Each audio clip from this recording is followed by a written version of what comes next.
Saudara Presiden Joko Widodo membenarkan bertemu Ketua Umum Partai Demokrat Agus Harimurti Yudhoyono di Istana Merdeka pada Senin kemarin. Selain itu, Jokowi juga memastikan akan ada reshuffle kabinet pekan ini. Jokowi menyebut pertemuannya dengan AHY yang juga putra sulung Presiden ke-6 Susilo Bambang Yudhoyono merupakan silaturahmi biasa. Ditanya soal perombakan kabinet, Presiden menyebut rencana pergantian pos menteri yang kosong termasuk Menteri Pertanian pada pekan ini.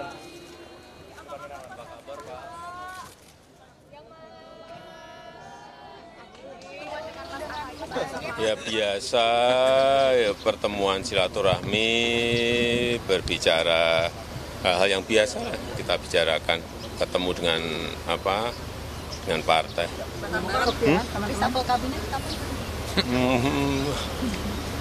Mungkin minggu ini. Terima kasih teman-teman.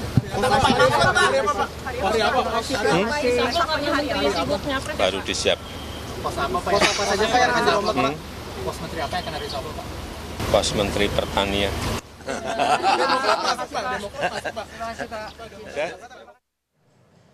Sebelumnya, Ketua Umum Partai Demokrat Agus Harimurti Yudhoyono atau AHY menemui Presiden Joko Widodo di Istana Merdeka, Jakarta pada Senin petang kemarin. AHY bertemu Presiden Jokowi sekitar pukul 17.30 hingga menjelang pukul 6 sore. Mobil yang ditumpangi AHY masuk dan keluar melalui gerbang kompleks Istana Kepresidenan di Jalan Merdeka Utara. AHY masuk melalui pintu Bali, Arena Wisma Negara, samping Istana Merdeka. Apakah pertemuan antara Presiden Jokowi dan AHY di Istana Senin petang kemarin jadi sinyal Demokrat akan mendapat jatah kursi menteri? Jika benar, Demokrat akan mendapat kursi ini, ada kaitannyakah dengan dukungan Demokrat untuk Gibran sebagai cawapres? Kita akan ulas bersama dengan pengamat politik dari SMRC, Saidiman Ahmad. Selamat sore Mas Saidiman. Selamat sore. Mas Saidiman, kode yang ditampilkan Jokowi dan AHY ini mengarah sinyal kuat kalau Demokrat masuk kabinet, AHY jadi mentan. Iya, sebenarnya isu mengenai kemungkinan Partai Demokrat masuk kabinet pemerintahan Pak Jokowi kan sejak awal sudah muncul. Bahkan sebelumnya sudah ada mulai koordinasi atau pembicaraan dengan Puan Maharani sebelumnya, antara AHY dengan Puan Maharani. Bahkan ada rencana pertemuan SBY dan Megawati Soekarno Putri sebelumnya, tetapi kemudian itu tidak berlanjut. Dan saya kira kalaupun sekarang ada isu yang kuat bahwa Demokrat akan masuk kabinet ditandai dengan pertemuan AHY dengan Presiden Joko Widodo, saya kira itu bukan sesuatu yang mengejutkan karena sebelumnya sudah ada presiden itu, sudah ada tanda-tanda itu. Kemudian sekarang menjadi sangat menguat kalau kita lihat manuver atau pergerakan politik mutakhir mengenai calon presiden dan wakil presiden, di mana anak Presiden Joko Widodo, Gibran, itu didaulat oleh Prabowo Subianto untuk menjadi cawapres untuk mendampinginya. Dengan Gibran menjadi pendamping Prabowo Subianto, itu artinya perlu ada negosiasi atau ada insentif yang diterima oleh elit-elit partai politik yang selama ini mendukung Prabowo Subianto. Salah satunya adalah Partai Demokrat. Harus ada kompensasi atas tidak dipilihnya misalnya wakil atau katakanlah Ketua Umum Partai Demokrat menjadi cawapres. Oh, jadi bacaan Anda ini sebagai imbal balik bagi Demokrat karena all out dukung Gibran sebagai baca pres Prabowo?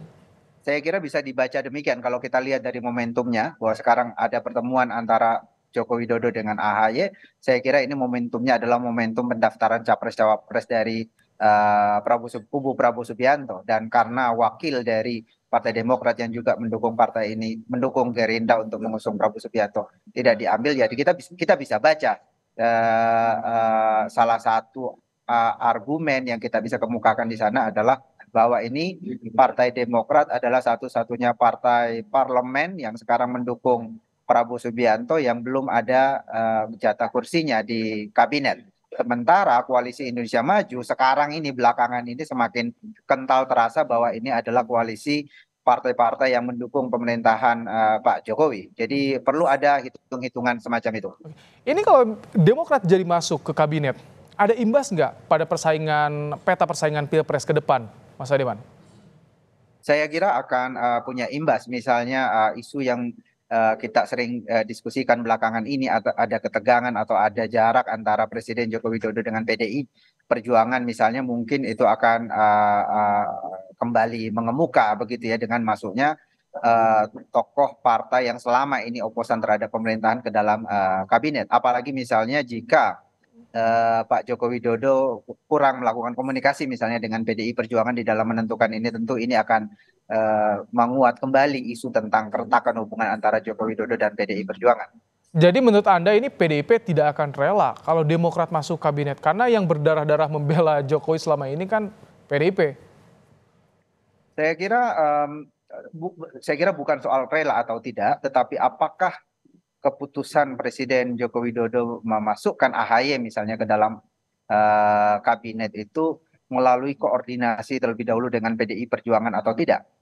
Nah, itu yang perlu kita lihat. Saya kira sebagian di PDI Perjuangan sebenarnya tidak ada persoalan dengan Partai Demokrat masuk kabinet, karena sudah ada komunikasi tadi yang saya kemukakan sebelumnya. Tetapi kalau kita lihat perkembangan mutakhir di mana anak presiden itu diambil, katakanlah ya, dipinang oleh Prabowo Subianto yang merupakan lawan atau kompetitor dari calon yang diusung PDIP, kalau ada hubungannya dengan itu, maka ini menjadi sedikit rumit sebetulnya. Apakah komunikasi antara Joko Widodo dengan partainya akan menjadi lebih akan tetap oke gitu dibanding sebelumnya? Saya kira itu yang butuh kita lihat, karena ada perkembangan mutakhir, yaitu merapatnya anak presiden ke Prabowo Subianto yang ini juga merupakan kader Partai Demokrasi Indonesia Perjuangan. Saya kira faktor-faktor itu akan mempengaruhi hubungan antara presiden dengan PDI Perjuangan. Mas Haidiman, ini presiden apa yang akan timbul kalau manuver politik di Pilpres ini sampai berujung ke perombakan kabinet, sampai berujung masuk ke istana nih? Iya, ini bagian dari konsekuensi ya dari perubahan politik yang sangat cepat belakangan ini. Itu konsekuensinya. Tetapi sebenarnya mungkin kalaupun ada perubahan, sebenarnya perubahannya tidak akan total.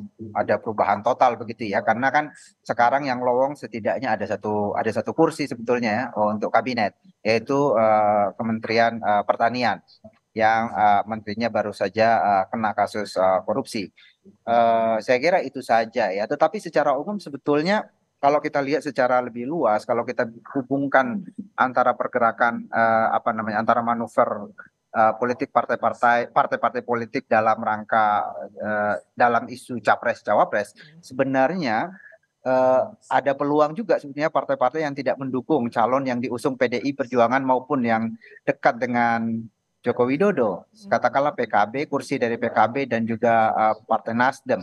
Ini kan koalisi ini juga akan menyuarakan isu mengenai perubahan dan mendukung calon yang selama ini oposan terhadap pemerintah. Saya kira itu juga terbuka juga kemungkinan untuk melakukan perombakan kabinet ke arah sana. Sebab ya ada 20% sebetulnya kursi di parlemen yang dikuasai oleh Nasdem dan PKB, yang itu juga potensial sebenarnya untuk kemudian dilirik untuk diubah begitu ya. Karena kan Partai Demokrat sekarang mengusung calon yang kira-kira dengan Gibran ke sana itu seperti menunjukkan bahwa Jokowi merestui juga Pak Prabowo Subianto sebagai calon presiden, dan ada satu partai di sana yang ada di parlemen dengan 9% di parlemen yang belum mendapatkan kursi kabinet. Baik, Mas Haidiman Ahmad, pengamat politik dari SMRC, terima kasih telah menyampaikan pandangannya dalam program Kompas Petang sore hari ini.